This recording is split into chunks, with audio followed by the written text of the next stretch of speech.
charged up today to introduce y'all to a new way of thinking about artificial intelligence, but also introduce you to this amazing platform called Senior Planet. And let me welcome, to start with, Michael and Judy to the stage. And we are going to kick this discussion off. Michael, you get all the credit for introducing this discussion to us today. Let me first let everybody get to know you and Judy and the role that you play at Senior Planet, and how you want to kick this off discussion of artificial intelligence. That's fine, and we'll let Judy enter the scene over here because she is my partner, the love of my life, my co-pilot, the better half, and together, I just couldn't have done this without her support and her background. Her backing me all the way. She generally asks anything I generally ask her. She says yes, Michael. Whatever you want. But Whoa. I'm talking about in regards to getting involved with some of these things. Well, glad you qualified.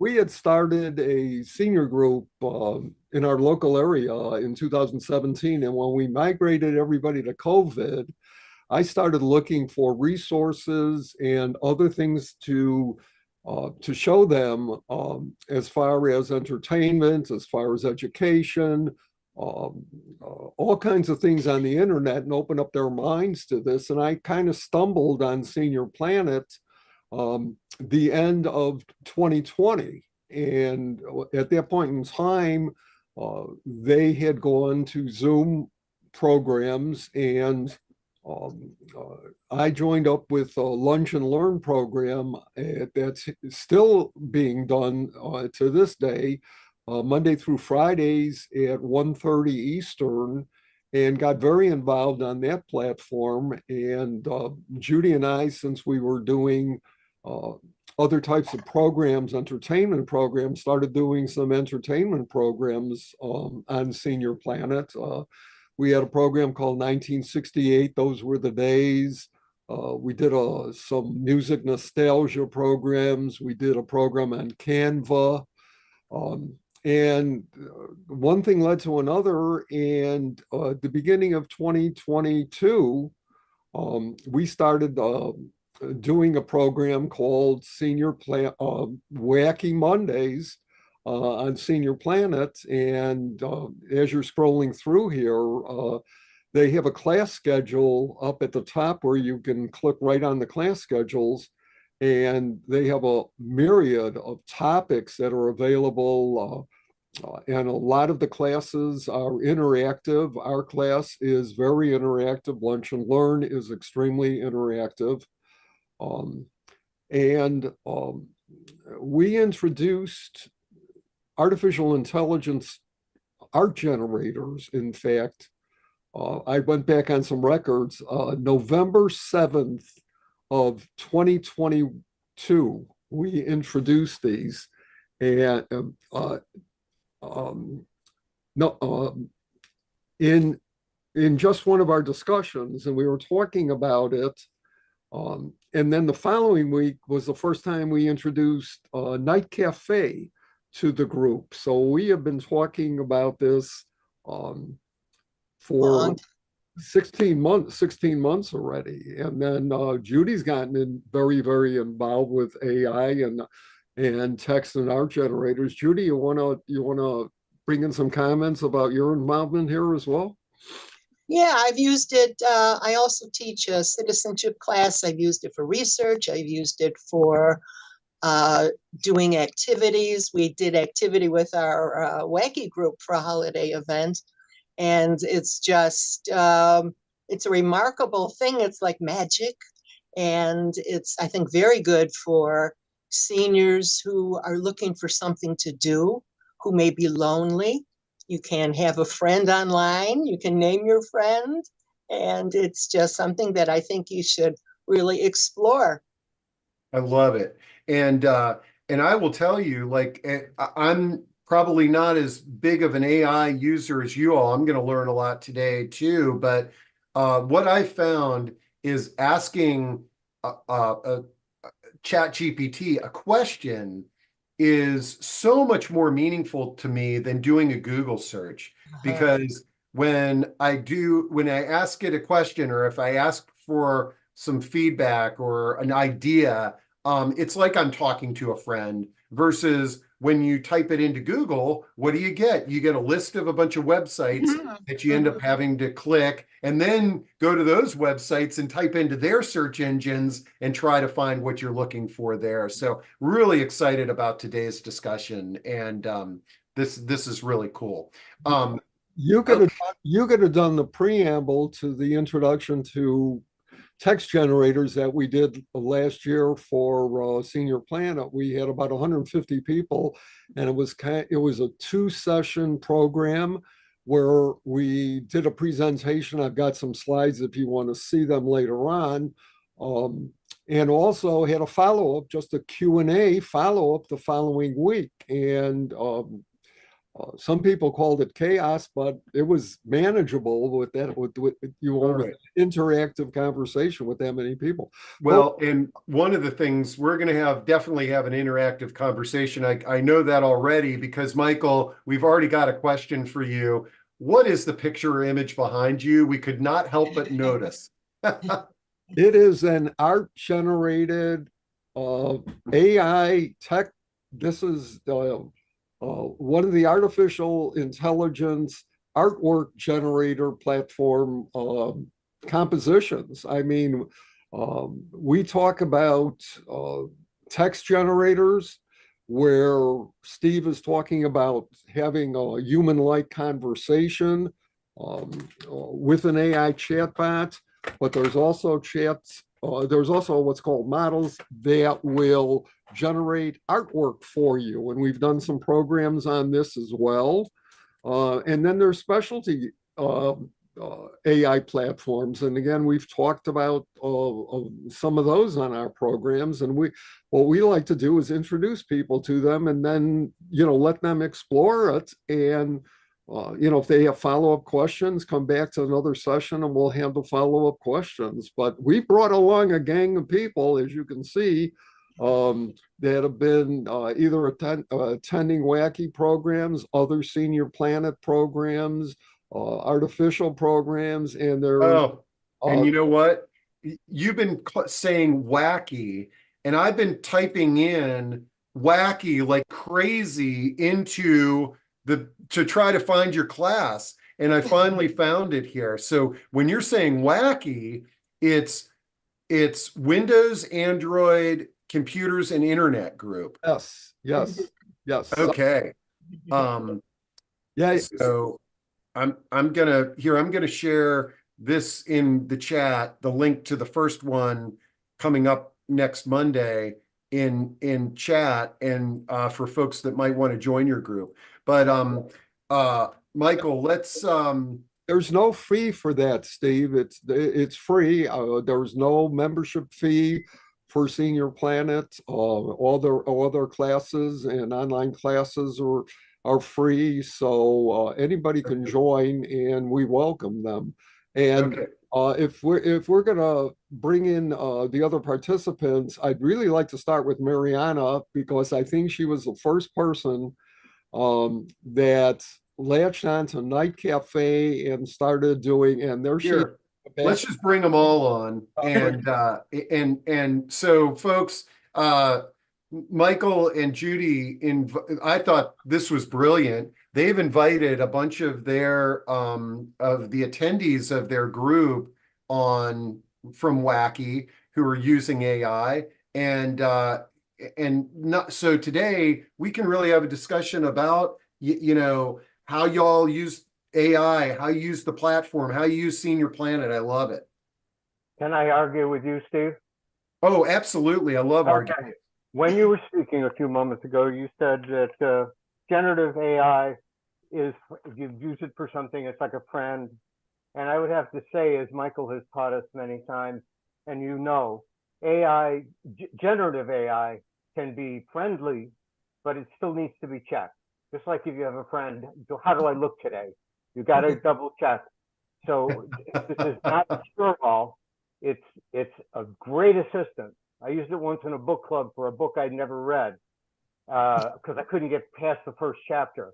I used generative AI for a review of the guide and a review of the book. When I got done, I told the group, and I got an applause. What a good one you did! But and I know there's business and everything, but it's not strictly capital F friend.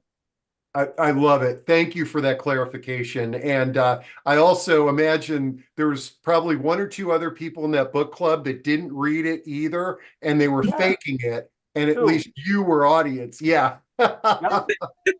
You're right. There were two. Good one. All right. Okay, Michael, keep on going here. Well, I'd like Mariana's comments because that picture behind her was one of the greatest images that she had generated. This is your favorite picture that I did from AI with the lion, the multicolors. Well, first, I just love Night Cafe. I like the prompts I give it. It seems to work very well for me. I'm just generally playing with it right now. I'm using it maybe to kind of maybe add a picture to invitations that I'm doing sometimes. So that looks nice, and it works very well for that. There are a lot of other prompts that I've used. I've used Gemini also, which gave me also great pictures. So let me pause for a moment because you guys are blowing my mind with this vernacular here. Nightcap and Gemini. Michael. Okay. Let's go back. All right. Okay. There are artificial intelligence text generators. Okay. What you were talking about is ChatGPT. It's probably the most well-known. It's got 60% of all links to artificial intelligence. The last survey that I saw were going to ChatGPT, but there are a lot of other text generators out there in addition to that. One of the limitations on ChatGPT is it's not current unless you go to the professional model. The free one is not up to date. It's got limited ability to get on the internet and find current things. It's only really been updated since, I believe, January of 2023. You have some more current ones that are actually search engines in addition to that. On the other side of the coin, there are standalone image generators, and that's called generative artwork. And Night Cafe is one of them. It's probably the most inclusive because it has a full range of what's called, and I'm going to throw other terms at you, and if you need definitions, let me know. It's got a whole bunch of different models, and what models are actually computer programs that generate this type of artwork. Okay. And it's based on learning, and it's based on algorithms and computer code. And in addition, and they have right now, I believe, 40 plus models out there. And also then they have what's called styles. And the styles are things like surrealism, cubism, realism, and certain artists you could ask for to show it in the version of Monet or show it in a version of Picasso. So there's different platforms for different things, and then there's specialty platforms. There's platforms out there now where you can generate video, where you can generate music. Judy's using a platform to generate greeting cards. I'm generating music for anniversaries and birthdays and things of that nature. So it's kind of unlimited, but it's like the Wild West. You really have to center on reliable programs and programs that are free, which is what we try to introduce people to before they take a plunge and start subscription services. Great. Now, what I was displaying on the screen is the only one that I've ever used, which is the free version of ChatGPT. So everybody saw that as Michael was talking, I was sort of asking it questions and it was responding in a very grammatically correct and conversive manner, which was kind of cool. But Michael, I think you've got like one of these the nightcap or what have you loaded up already. Could you kind of show us what that's like? Oh yeah, absolutely. Geez, it's cafe, C-A-F-E. It's Night cafe. Night Cafe. Okay. This is actually the generator for Night Cafe, and all you really have to do is go in here and type a prompt. My favorite prompt is what, folks? The A monkey In a tree. in a tree. And then I'm not going to go into any of the settings. I'm just going to create this. It's going to take a minute or so, and it's going to come back to us and let me Note that that's nightcafe.studio, not nightcafe.com. Got it.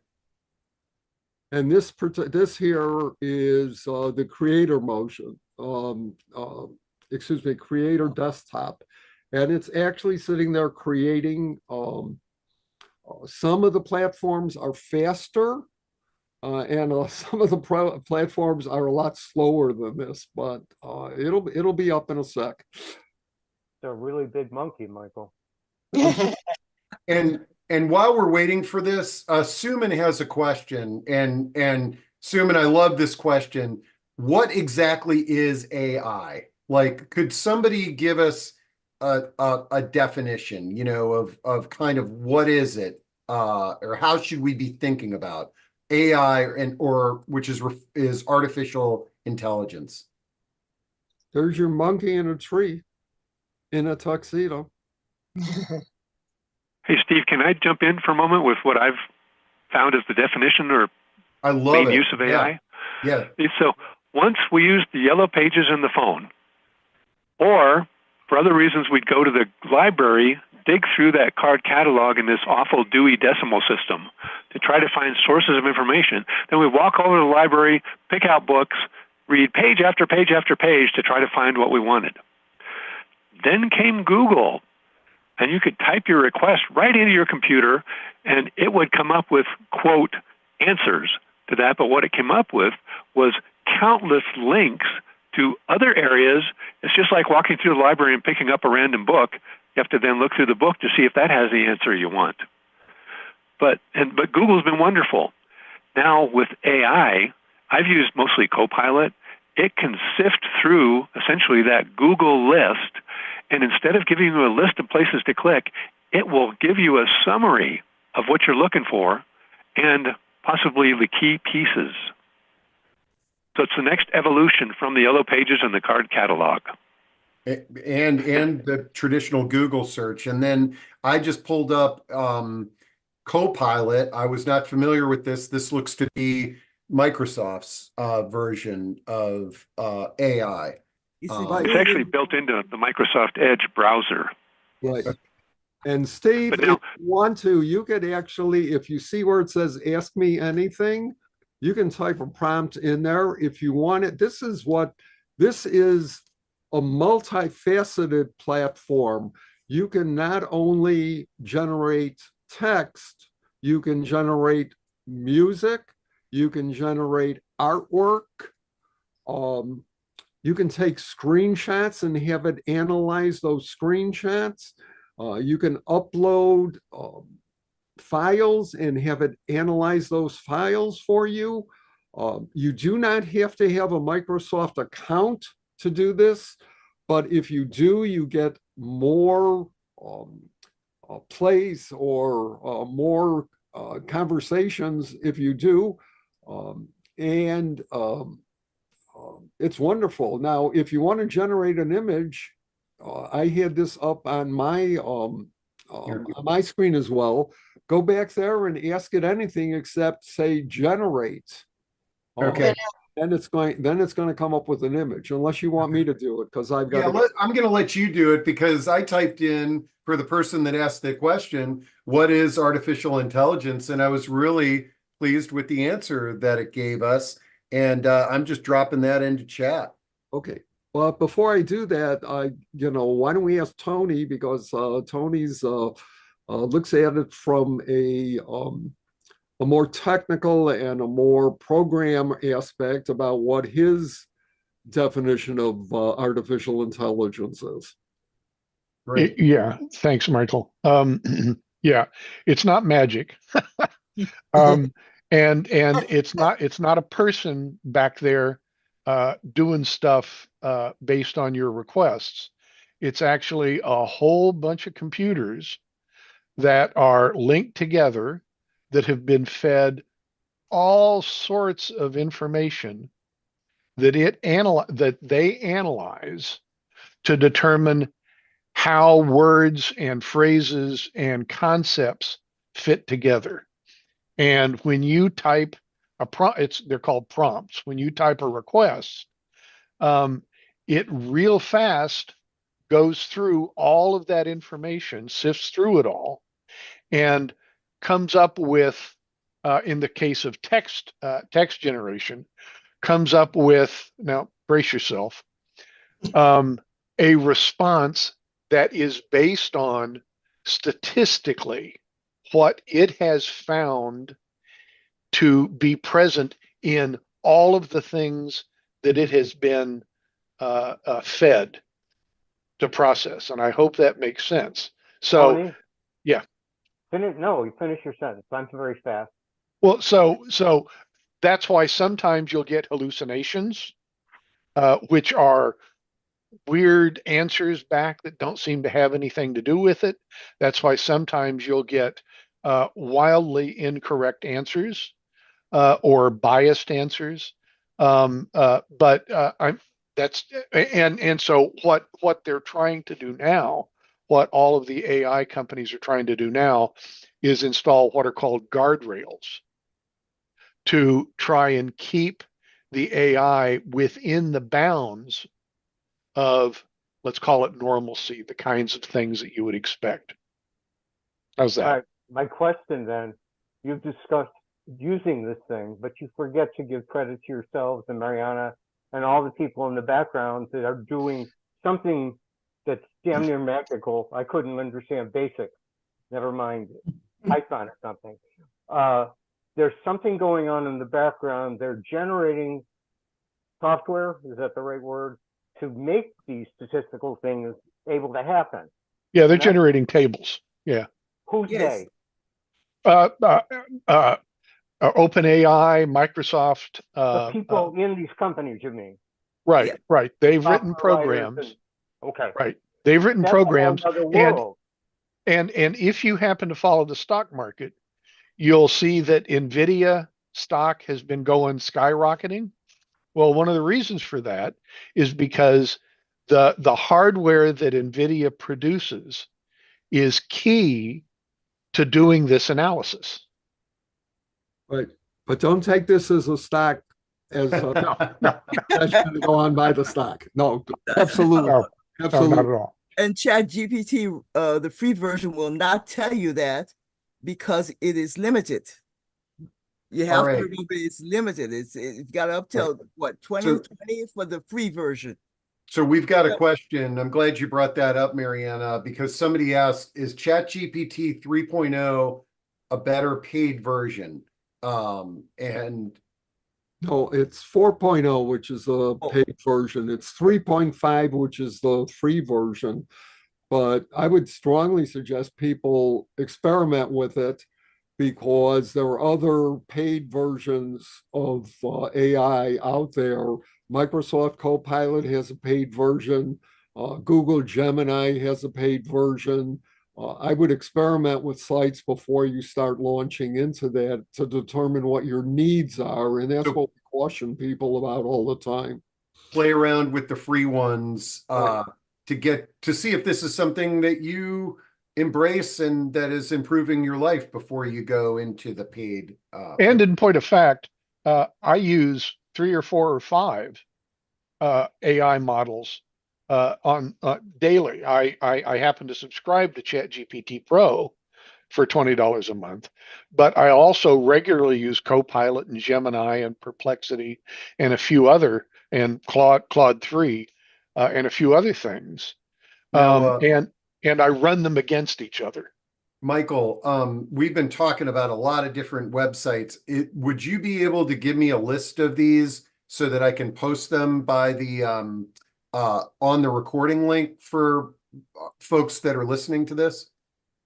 Yeah, we talk about 5 text generators, most of which Tony has just mentioned. I can give you a list of that, and then we've Okay. got some art generators, and then a couple of the text generators, of course, can be multifaceted. I actually, while Tony was giving his definition, I actually asked Copilot, which you were up on, to generate some artwork. So if you want me to share that with you, I will. This is great.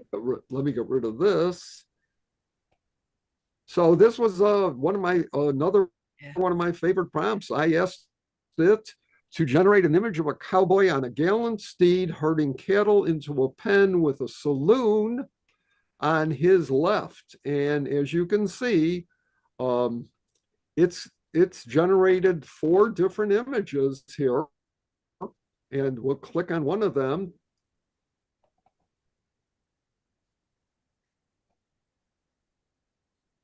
All right. We may be using too much. We may be using too much space here, but let me take a look. I've got to move something. All right. Maybe too much bandwidth, but let's see it. Check it out. Nope, that didn't Whoops. work. Let's go back here. Let's see. Now, while you were here's a question from Jennifer that I want everybody on the screen to be thinking about. And Jennifer would love to know, what are some examples we can give to older adults about how to use AI to improve their lives? Jennifer, I think that's a great, that should have been our opening question. And I would love to hear some feedback from the panel. I use it to generate recipes. What? I go for keto or low carb recipes. I say, Wow. give me a low carb recipe for a pot roast. Pot roast is kind of a low carb thing. Or give me a drink recipe that includes rye whiskey, Aperol, and sweet vermouth. Holy cow. Well, I'm doing that right now because my wife is just getting into eating vegan, and I never even thought about using it that way. And That's the beauty of this thing, Steve. I mean, it applies it applies in so many places. I mean, early on, I said this is like VisiCalc, and everybody here is of an age that remembers VisiCalc. But I think I undersold it. I think it's more like the printing press, or maybe even the discovery of fire. well, what I never thought of using it for a recipe. This is one thing, but what I love about it is that when I type into my phone, give me a low carb crock pot recipe, I get a bunch of websites. I click on the website. I'm going page over page and ad after ad to finally get to where the recipe is. And then if my phone dies out, then I gotta somehow find that. I just put up a recipe and I got this vegan chickpea vegetable stir fry. Everything's right there in front of me. This is awesome. And Copilot and ChatGPT and a number of the others have apps for your phone. I love it. Okay, so we got recipes as one way for older adults and all of us to improve our lives. What are some of the other things that you all have been using AI for to improve your lives? I carry on a conversation with This is with Bing, which was the new pilot. Copilot is the old Bing. So when it was Bing, I had this wonderful conversation. And I said, hello, Bing, how are you? And Bing answers, I am fine. How are you? And we had a little back and forth conversation. And I said, I want to change your name. And it came back and said, what do you want to change it to? I said, I want to change it to Crosby. And it came back and said, Crosby is a wonderful name. I'm very honored that you want my name to be Crosby. And then it went through all the movies that Bing Crosby did and songs and showed pictures of him. And it just went on and on. And I think this in itself would be wonderful for people that are alone and need to talk to someone. Yeah. Of course, or Bing people does that just not work remember the alone. next day that you had that conversation. Yeah. The turd Just during the day. Not good. I want to, Mary mentions that she uses AI to generate poems each month for a church-sponsored senior group. Now, out of curiosity, and again, I love that idea because look, this is an original poem here. Like maybe you didn't write it, but or maybe what you do is you basically have AI generate a poem and then you add your own personal flair to it. But when let's say that I do what Mary did and I generate an AI poem and I read it at my church group, should I, the same way that I might reference the author, I'm reading a poem from Cindy Smith, should I reference that this is from Bing Crosby? I think if you read it verbatim, you should. Okay. But if you're using it as a draft or you're using it to supplement what you do or you're adding to it or you amend it, then it's pretty much your property and your generation. You've really generated that. You're using that as an asset to do that. But if you're An inspiration. right, I mean, Judy generated a play. We actually did Wacky Monday, which was on Christmas Day and New Year's Day. We had a special program, a 2-hour program on both, and Malcolm, who's with us today, and Judy and I were actors in the play. So, and it was straight off of AI. But Brenda, how are you? AI credit that time. We asked AI that was Copilot, and we asked it to write a play with 3 actors sitting around discussing which chatbot was the best. And it had this whole play, and we reenacted it or acted it at our wacky meeting and to a rousing crowd. Wow. And Mary did a follow-up. The poems are for birthdays. And so you could say the name of the person who's having the birthday, how old they are, maybe some elements of their personality. Oh man, I never thought about this. This is there's an actual formula that I developed with enhancing what's called prompts, which are the way you instruct an AI to output. And you could do things like role play. In other words, you may be a grandfather talking to a grandchild. And you may put some context into it, like write a fairy tale about a prince and a princess that he meets in an enchanted forest. So it's kind of unlimited, and in that way, seniors can use their imagination, creativity to generate all kinds of things. But one thing you don't want to do, and we've learned this firsthand, is you don't want it to do dad jokes because the dad jokes are kind of terrible. So okay, well, I'm glad you brought up a negative aspect of AI. We've got Martha here who says, I teach an online college course. I am freaked out because ChatGPT can complete any of the assignments or quizzes in about 1 second. So I think those of us who have been through the education system and we're living, productive lives, it's, this is really exciting. But I guess, for future generations, modifying the way that we teach and test and things of that nature with this powerful technology, we need to think about that. Any thoughts on that? Absolutely. I'm an adjunct instructor for my university, for my alma mater. And one of the things that we stress is professors and instructors need to incorporate the use of AI into their courses. So it would be like, analyze this section from Beowulf and then critique the answer that you get back from generative AI. Ah, great idea. Right. I mean, the world as we know it is going to be radically different in 3 years. And Mhm. it's really important that the younger people learn how to interact and learn how to use this stuff. And I'm surprised. I mean, I've been dealing with college seniors who have never used it at all.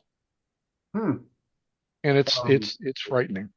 all right, Tony, folks, one I of got a the, ton of questions here. sorry, Let's sorry, let's get through some of these. Okay, Jack asks, what AI platform would you use to generate video? There are a couple that are out there that are premium only. And if you want to get really scared about it, go to YouTube and look for something called Sora. And that is the next generation of videos. And it's going to be hard, you're going to be hard pressed to really determine whether it's live or whether it's Memorex, to tell you the truth on this. But it's in development stage. What is the one, Pika? Is that it, Tony? Do you remember Pika as far as a video generator? But that used to be free, and I think it's on subscription only. Most of the generators, they come out with a free version as a beta to test them out and see whether they work or not before they go to pro. And once they get a solid base, they will go to pro. But I don't know of any free ones right now, Jack. Okay. Frederick says, so did the AI platform that you shared with the picture that was generated with the cowboy, did it actually create that image custom, or did it go out and find an existing image? No, that's a supposedly a brand new custom artwork. It was not ChatGPT. ChatGPT does not have the ability to generate artwork. That was Copilot that we were doing Okay, Copilot. that on. And that is again supposedly new artwork. Now it sounds like you use the cowboy and the monkey as examples when you're showing this to people. So do you find that over the like every time you go and you ask for an image like that, are the images evolving? Are they getting better? Are they, in different styles? Or are you finding that you're getting the same image when you ask it to generate something You for you? you Okay. never get the same image using the same prompt. You never get similar images using the same prompt going on other platforms. We did a program on Eventbrite recently where we talked about 12 different platforms. If I put that image into, that prompt into every one of those platforms, it's gonna spit out a completely different image. And if I go back to the same platform the next day or 5 minutes later, it's going to be a completely different image. Wow. Okay, Cindy says many of the AI companies allow the user to try their version for free. I use it to help write blogs and also my monthly newsletters. And that's a great approach. I mean, it's sort of, this is a great thing for writer's block, you know, because a lot of times you're trying to write stuff and you can come up with a few points and it can help you get started. Oh, it's a great brainstorming tool. Jose says AI with voice can classify your cognitive state as normal, mild cognitive impairment, or early dementia. And I'm dropping in the link into chat for the website that he's referencing. And I know Jose, we should get you back on and you can talk about that platform. I know you and your team have been working about it. Let's see. Okay. Hey, Steve, can I mention a slightly different type of use? So I know we've been talking about generative, which is fantastic, but I've used AI to answer questions that I have. Like the other day, I wanted to buy a Southwest flight. I wasn't sure if I was going, but I asked AI, on Southwest, I know I could dig through the site and find the words in a contract in there somewhere, but can I convert a flight bought with points to dollars without rebooking the flight? Huh. And it responded with a 6-paragraph long answer about all these things you could do with points. And then, so I wrote back, I said, so wait, that was really long. Did you actually mean to say no? And it responded back saying, yes, I meant to say no. Sorry for the long answer. Wow. So it's a conversational way of asking anything you wish to know. And you know how we're talking about it could be your friend. I mean, I know I'm saying that in quotes, but how many friends do we have that basically answer our questions that way? And then it's sort of like, what did you just tell me? You know? But no, that's great. And the thing is though, and I think one of the questions about the text-based AI is that, again, that's a great example where we've all done it. Like you're searching to find out how you can convert your airline points or how you do something like this. And what do? You get the Southwest Airlines website, and then you got to dig around, and then you finally pick up the phone and you call somebody, but you don't get an answer the way that you do when you ask Alexa. You have to wait for 45 minutes and then you finally get somebody on the phone who is going to try to answer your question. But Steve, you also have to do that with you have to put a caveat there. You also have to trust but verify, because text generators are known for hallucinating. They're known for making up things and playing to your good side. They're programmed to answer you and to be your companion and your friend, but sometimes because of the information that they are fed, they may be drawing from fake news or fake information or bad news. So just verifying when you're doing something like that. Now, okay, I got a great question and I'm dropping it into chat, but trying to paraphrase this is that on one of our previous discussions, somebody was talking about how they might be able to use AI to save their voice so that the family would still feel that they are speaking to them when their loved ones passed away. Has anybody on the panel today heard about this technology? And this is pretty exciting now that I think about it.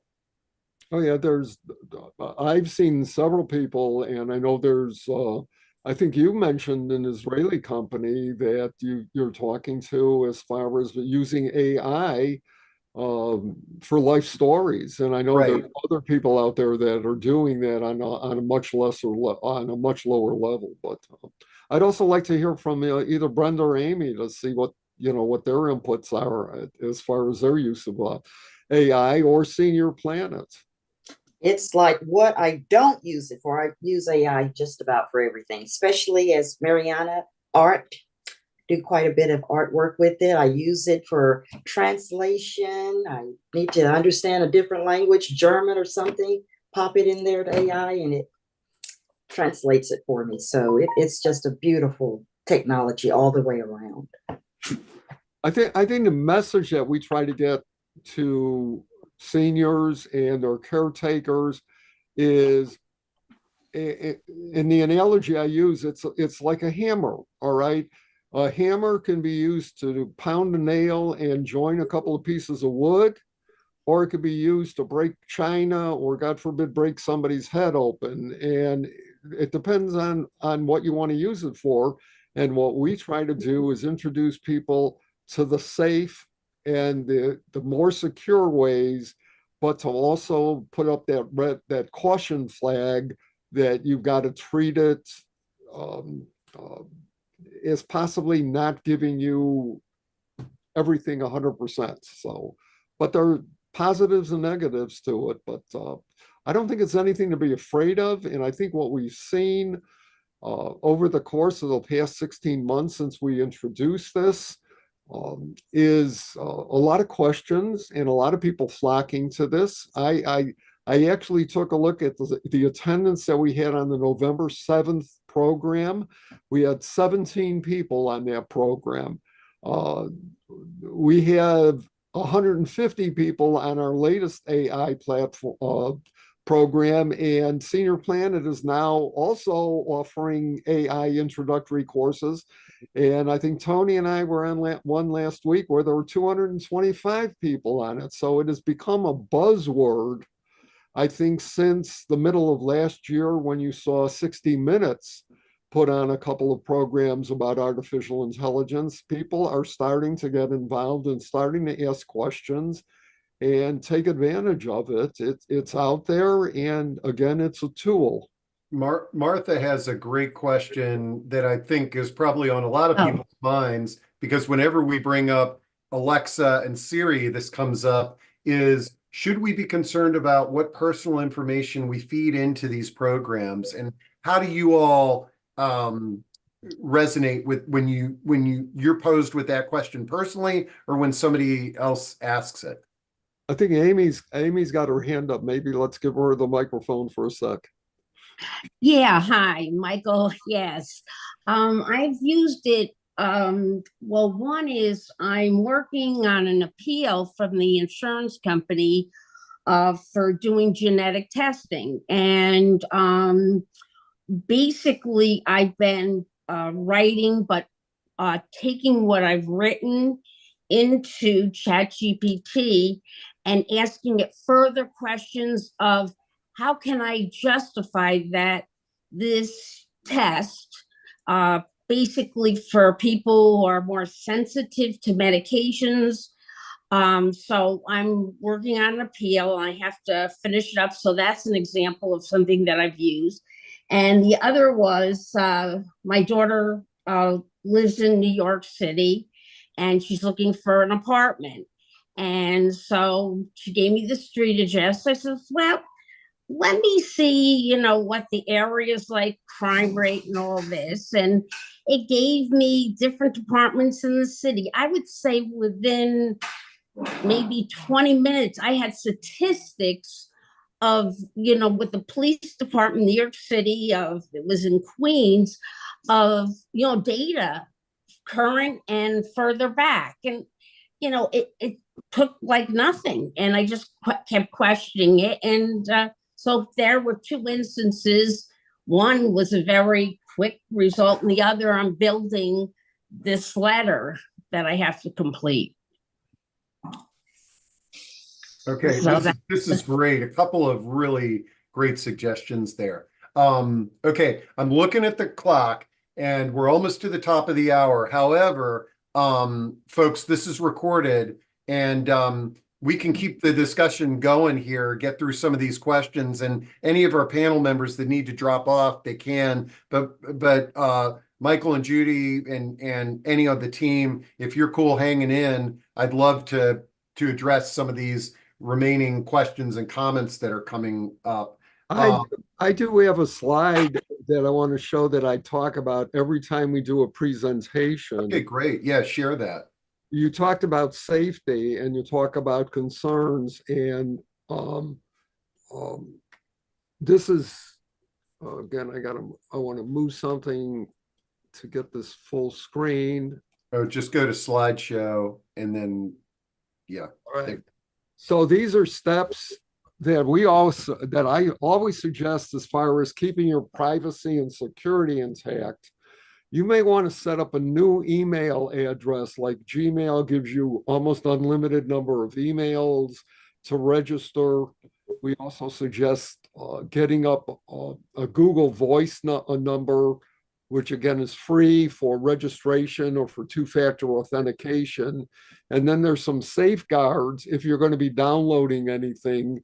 And again, we talk about these things regularly on Wacky Mondays, and have 130 PDFs that are available to attendees if you want to join us and bring up some of these subjects. But we want you to stay safe. Keep your private information off of the internet, especially off of AI, because if you read the small print, it is subject to review at times by humans. It's also subject to being added to their database for learning purposes. So keep your name, your social security number, your mother's maiden name, all of that personal information. Don't upload it, and do not. If they're asking you questions, skedaddle off that site. Not necessary. Oh my God. Here's a great thing that Joe brings up. I just noticed this. You can have AI create a short story for grandchildren. The story can have characters with the same name as the child and their age, etc. And like, think about how, night after night, we're reading to our kids and grandkids and how much they love like a creative story. What a great way, you could use your phone or your tablet and really create a customized story to their needs. Great suggestion, Joe. Yes. Never thought of it that way. I did that for our grandniece, and it's just wonderful tool. You could plan trips. We help somebody plan a trip to the Orient. You could do haikus. It's really great at generating haikus. It's almost unlimited because it's a big computer. So anything that you could feed it, almost it's going to come back with. And the one thing we haven't talked about is coding. I mean, if you're into coding, like as Tony is, it's a fantastic tool. And there's even questions out there as to whether it's going to eliminate coders, that you're just going to be able to prompt it with text and it'll generate code, and that profession may no longer have a lot of work to do out there. Yeah, some of the newer models have it's called a context window that's so large that it can write entire programs quite easily. I've been in tech since the late 70s, and I have written more code in the past 2 years than I have in probably the prior 5, and learned new languages with the help of generative AI. So if there's any programmers out there, that's a great way to go about it. One of the things that I say now is, mamas, don't let your babies grow up to be coders. Tony, there's a problem again. What happens if there's no more trained coders? Who checks the generated code? There will have to be professionals who are, let's say, more advanced than just coders, who are looking at and checking the results. But there are automated testing tools that are AI driven, which are pretty darn good. Basically, the mantra is, the people who use AI will displace the people who don't. Mm-hmm. Yeah. Okay, great. Okay. Barb is talking about how she belongs to some online art challenge groups that provide a prompt. Then you create AI art that fits into the prompt.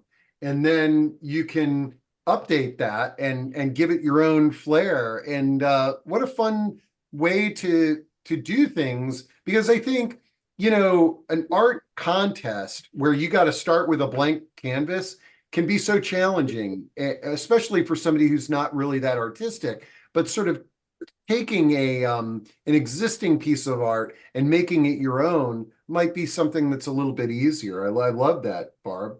One of the cautions, Steve Dodge mentioned 11 Labs and its ability to generate voices.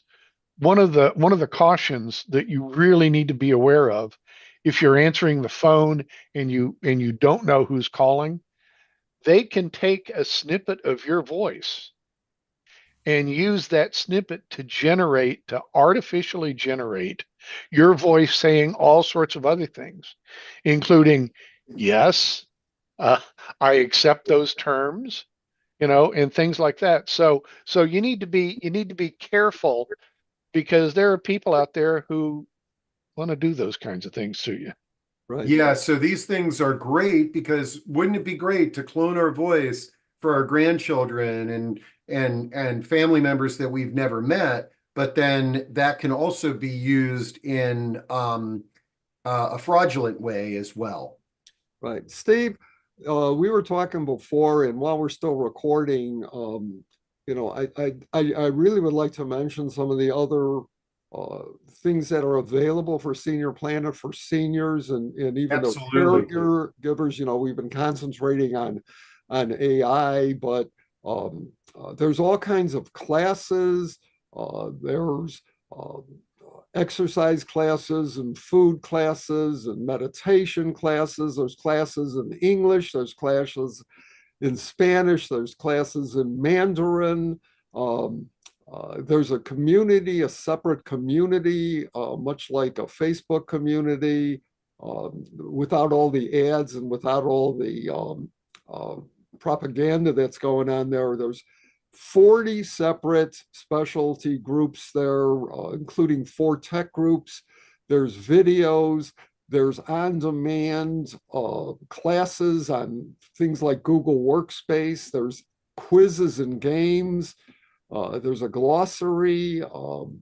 There's blog articles. There's even a YouTube channel. So there is something, I think, for everyone. If you're not interested in AI, or you're not interested in tech, which is where we concentrate with our Windows, Android, computer, and internet program, there's a myriad of things available to overcome isolation and loneliness. It's one of the biggest plagues in our society right now, and I know you've talked about and hosted a lot of programs on it. But here's a way, if you have access to the internet, that you could help allay those types of problems. Steve, Michael forgot also, I think, exercise programs. I do one 10 to 10:30 every morning Eastern to stretch. I'm older and I feel I need some kind of guidance, and it's perfect for my age group. No, my personal body, not age group. We don't want to go there. Yeah. You could be 20. You could be 20, or have if you're taking care of somebody, help them and yourself. But it's amazing. It's amazing what's available. Yeah, Johnny has a drum circle class also, which is once a month, which is good. Yeah, no, you can see here, folks, I just went to Senior Planet on classes, chair yoga, mobile health apps, strengthen.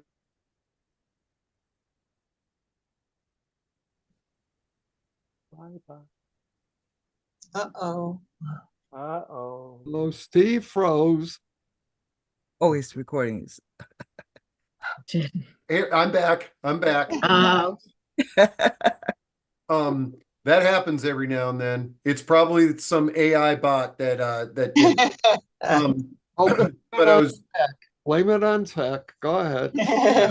No, but I was just admiring the variety of the classes on the calendar just for today, and how you've got chair yoga, mobile health apps, strength and stability, tech discussion. It's sort of alternating. I don't know if this is intentional or not, alternating tech class than a exercise class. Tech class, Windows exercise. for everything. You can also do just classes or just athletic stuff. Yeah. Oh, cool. You can be busy all day long. Right. You can Yes. do all Well, day long, just the exercise. and you know, like there's a lot of people that are out there that are like, I'm done with Zoom, man. I'm sick of Zoom. I like meeting people in person. And what do you say about that? I mean, I've got my own feelings, but I'm curious about folks that might be on the call that may have heard things like that. How do you respond? Number one, I think it's augmenting. I think I don't think it's going to go away, to tell you the truth. I think there's less and less emphasis on it. But I also want to put in a plug for Senior Planet in that regard. They've got 5 physical locations, and actually put on classes in the 6th, and they're listed on the website as well. And there are tens of licensed locations throughout the United States. So check it out and see if you can hook up with one of those, for physical. And they do in-person classes as well. But again, I don't think Zoom's going to go away. And it's the best tool for me to reach people all over the country and the world. Some of our classes, we have people from Canada and Mexico, Argentina, England, Ireland. We had somebody from the Netherlands just the other day. And my travel costs would be a killer if I didn't have Zoom. Michael, without Zoom, this doesn't happen. We are not here. Yeah, That's right. None of these things can happen.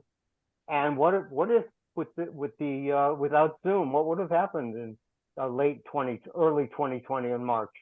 Nothing. We'd all be isolated. Oh, here's a good question. Somebody says, could Gemini potentially replace the Google search? Anybody have any thoughts on, will we kind of migrate away from kind of the index search, which now to me feels like the yellow pages when you think about searching using some of these AI text-based things? Yeah, but unfortunately, if that happens, you're going to see ads. Ah. And you're going up I think against Google's here for a while now. Right. Yeah. Right. Well, and I mean, so it can enhance the search experience, and that's what's happening with a lot of other things, right? With Bing is enhanced with the AI, and it might summarize the results for you first, and then give you a list of matches, classic matches. Well, I've Well, had not Copilot surprising. I'm where- looking in the chat. We got a bunch of Zoom fans because we're on a Zoom meeting. Man, this is great. I tell you what, somebody mentioned that this could be that we should do a follow-up on this. But I actually, what I love about this discussion more than anything is that we have you all this panel of real life stories, and it's been so amazing to get all of your perspectives. I tell you folks, at first, when Michael gave me the list of all the people that were going to be on the panel, I was like, oh boy, we've never done something like this before. But again, those of you who know me, I like doing things that we haven't done before. But I really feel like this has been such a vibrant discussion with all of you on the screen right now and all of you in the audience. So I think let's kind of wrap things up. But Michael and our panel members, any sort of closing words of wisdom that you might have? Don't be afraid to try it. That sums it up. Come to Wacky Mondays if you have any questions about tech, or we do concentrate on Windows and Android, but we talk about general tech. We talk about internet and again, my favorite subject as of late, artificial intelligence. You know, you talk about where would we be without Zoom. I don't know where I would be, you know, without artificial intelligence, at least for the last 16 well, 15 or 16 months, to tell you the truth. I love it. Okay, so Michael, a couple of things, and I want everybody to know this. We're going to get the recording up this afternoon. Michael, if somebody requested that little safety online information, if you can send that to me, if you can send me the links to some of the websites that we talked about, not all of them. I've got all of that, and Okay.